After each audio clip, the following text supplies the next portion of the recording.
Okay, I don't know. I might make a video out of this. I mean, I enjoy making the fishing videos, but I have to make a living somehow too. So this is a brilliant Cultipack, or I think they call it a Pulva Muncher. But you can see the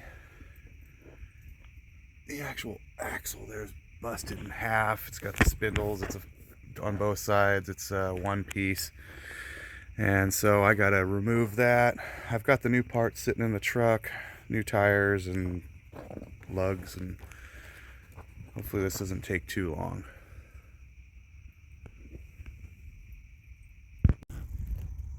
So that's the new axle, spindle, combo, double wheel thing. There's our old hub. We'll use that. We got some extra bearings here and whatever we need.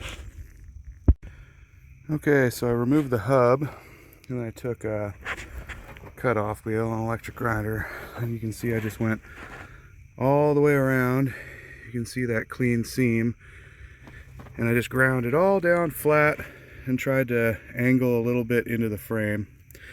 Now I'm just smacking it with a sledgehammer, and you can see how it's starting to move out of there.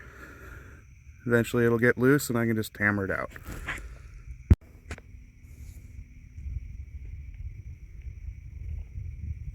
Okay, you can see I got the old one knocked out there, and then a little help from a hammer and die grinder there with a carbide tip. I got it widened out enough to just slide that in there, and we're going to set the welder up, do some measurements, and stick her in place.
Alright, I got the hubs back on, new bearings, spindles welded in, got some paint on it. Yep, and she's ready to go.